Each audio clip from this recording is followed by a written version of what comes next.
What's up, guys? Mason the Brock Henderson here, and this is Premier League Week Reviews, Game Week 7. Apologize for this being so late coming out. Haven't really had a chance to sit down and, I guess, get this review done. The internet at my house is very, very slow, so I've pretty much taken the past 4 or 5 days uploading other reviews, just the 3 or 4 that I put out. So let's talk about this past weekend. Weekend before the international break, second international break of the year. Always hate to have to get to this point, but ultimately it does give some of these teams a chance to take a break. Some of the players that aren't playing internationally now have a chance to rest, and then some of the players that do play internationally have a chance to play on a different stage and show what they can do there. So it's needed, but at the same time, always hate it whenever it comes to the Premier League. So let's get to Saturday. First kickoff was Huddersfield versus Spurs. 4-0 win for Tottenham. Not a big surprise here, mainly because Tottenham have looked really good on the road so far this season. Pretty much it's like they know that their home is going to be difficult for them, and so it's like they've turned up the style on the road so far this season. So yeah, it's kind of weird to see a team that's, I think, gotten all wins on the road and then all draws or losses at home.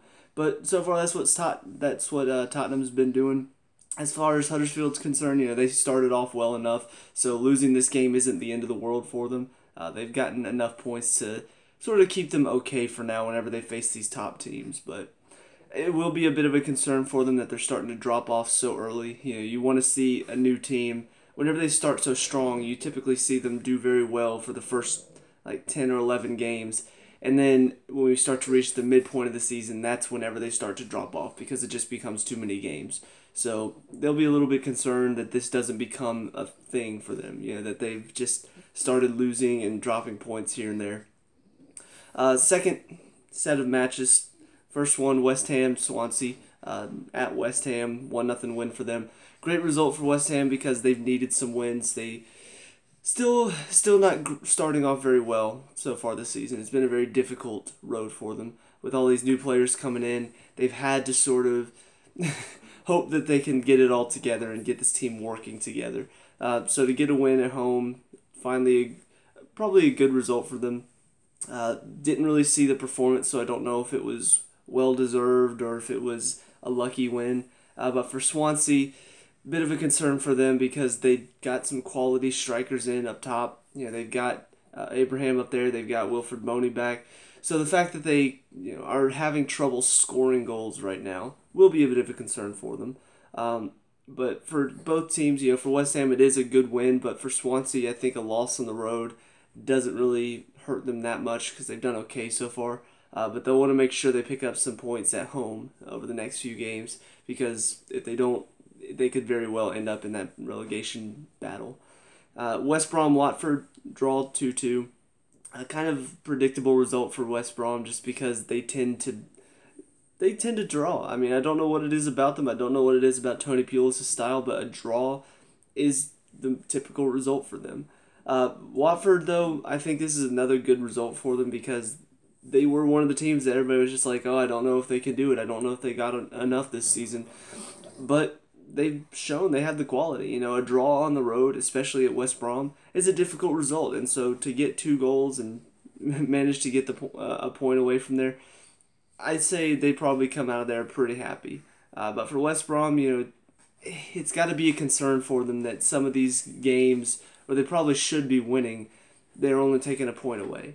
So it might be something they have to look at going forward and saying, all right, we've got to have more of a killer instinct. We got to make sure that we put the game away and then hold off the other team. Next game, Stoke versus Southampton. Another really good result for Stoke. 2-1 over Southampton. Southampton, they've had some good results. They've had some bad results. This is another probably bad result. You don't expect to get the win at Stoke because it's always difficult to play there. But you do want to try to at least walk away with a point. So, yeah, you could look at that and say, hey, this is a good result for Stoke. They're playing really well.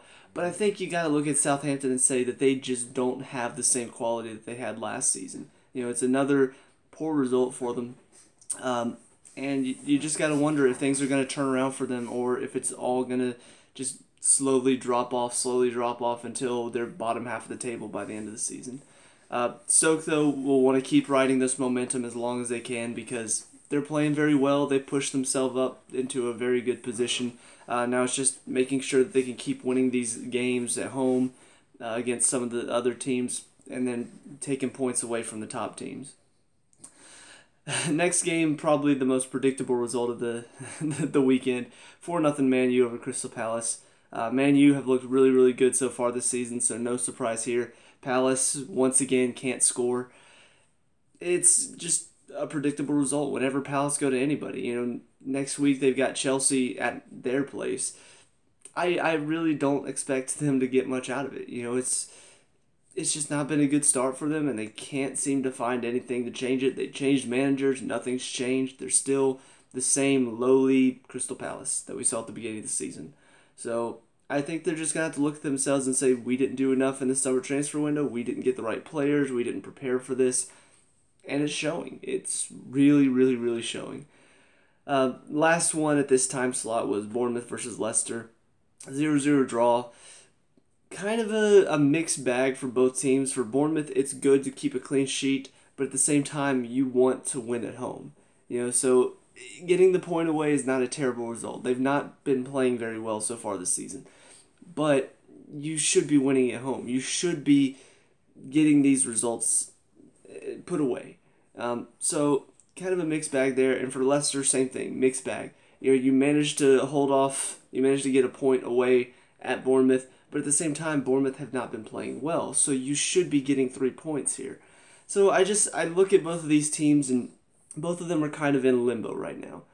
For Leicester, they could be pushing up into a pretty decent spot by the end of the year, but they've got to get a few more of these results that have either been draws or losses where they've been playing well. They've got to start getting 3 points out of these games, so that way they're not flirting with relegation at all this season. For Bournemouth, they've got to start getting some points at home because they've not done well so far this season, and I'm pretty sure they're in relegation right now. So it's one of those things where both of these teams probably wanted to get a win out of it, and to get a 0-0 draw is kind of like, well, it's not good for either team. But there are positives that both of the teams will probably take away from this. So, and then the last one on Saturday, the big one of the weekend, Chelsea versus Man City. Man City obviously taking a win away from Stamford Bridge. Big result for them and really pushes up their chances of a championship this season. So as far as Chelsea are concerned, obviously I already talked about it on my Chelsea reviews. I don't think this really pushes them out of championship contention. I think this was a blip. I already talked about, I think Antonio Conte made some big mistakes over the weekend. So I think this is a blip game where they lost, kind of like the Burnley result. They lost at home. It wasn't a good result. It wasn't a good performance to go along with it. But at the same time, I think these results that are going against them at home, 2 losses at home and a draw, these results are going to motivate them to push forward. Conte is not going to let his team flounder this season. He's not going to let them continue to have these bad results at home. So I don't know what it's going to take. I don't know if it's going to take a really bad result at home, if it's going to take a thumping away. Something's going to happen that's going to spark them. What all of us as fans are probably hoping is it's going to be earlier rather than, the spark happens in December and by that point they're already out of the running. But for Man City, keeping on track with Man U, obviously just behind on goal difference because Man U keeps scoring, I think. No, maybe Man City's ahead on goal difference. I don't know. Either way, both Manchester clubs are fighting it out right now, and this was a result where you could possibly slip up and give Man U a chance to run away with it. So getting 3 points for Man City is a very good way for them to say, hey, you're not getting away from us. And then the 3 games on Sunday. First one, Arsenal versus Brighton at home. Pretty much predictable result. Arsenal should be getting the 3 points here. They did. Brighton, probably played pretty well, but once again, playing against a top team, cannot get results, cannot get any goals either. So, yeah, it's kind of a predictable result there. Nothing really changes for either team. Burnley. Everton continue to fall. It's been a very shocking season for them just because everybody was touting them to be one of the surprise teams to push for one of those top 4 positions at the beginning of the year. They were really determined in the summer transfer window to go and get a very strong team to help them challenge this year. They did that. They got a lot of really good players, but their biggest problem is they did not get a quality striker to replace Lukaku, and that's what's killing them. They've done very well defensively for most of this season. They've held off teams, but they're not getting goals, and it's killing them. It is killing them. It's making them drop points. It's making them lose games that they should be winning. And now losing at home to Burnley 1-0 is probably Ronald Koeman knocking on the door. It's very, very close for him to possibly get sacked soon. I don't know how much longer it's going to take. I don't know if the board is giving him a lot of leeway and saying, hey, you did well with us last season. We're giving you a chance to turn it around this season. We know you lost your quality striker. I don't know what the talk is going on there. I know everybody's saying after this result, very, very soon he could be out of the door. So, yeah, it's not looking good for Everton so far this season. As far as Burnley is concerned, though, another win on the road. It's been a great start for them so far. A lot of good road performances, and that's something that most teams can't really say. However, they did do this last season as well. They did very well on the road against top teams, against other lower teams, but then at home they just couldn't get the job done. And a lot of that has to do with the style of their play. They're very good at counterattacking. Whenever they're at their place, it's hard for them to counterattack because most teams will not come out against you at your place. So they do have to figure out another style of play to get the results at home as well. But as far as their road results are concerned, it's been a very good start. And then the last one, Newcastle versus Liverpool. If you wanted proof that Liverpool are the big choking team of the season, again this season, just another poor result against a team that isn't playing that well.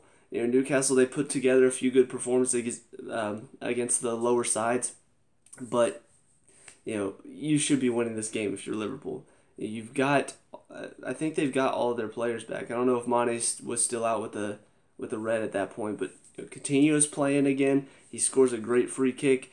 Everybody else is healthy. You're not missing anybody except for, I think, Nathaniel Klein.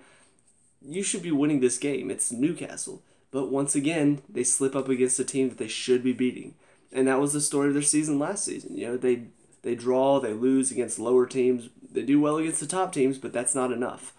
So still nothing has changed for them, and this is another result that proves it. So that's it for this past weekend. Once again, I'm sorry it's taken so long for this to get out, but really looking forward to next weekend. Just got to push through the international break and power through it, get ready for the next weekend to see what teams are going to step up, what teams are going to slip up. It's really setting up to be a really, really fun season so far. You've got a couple predictable teams. You got Palace, who are probably going to be relegated throughout this entire season. You've got the two Manchester clubs fighting it out up top. It's very interesting in some respects, and then in other respects, there are some teams that are not providing us any interest at all. So we'll see what's going to happen next, but that's it for me. So let me know what you guys think down in the comment section below. What are your thoughts on this past weekend? Let me know. We can talk about and discuss all that good stuff. Leave a like and subscribe for future Premier League week reviews. I'll see you guys after this weekend. Peace out.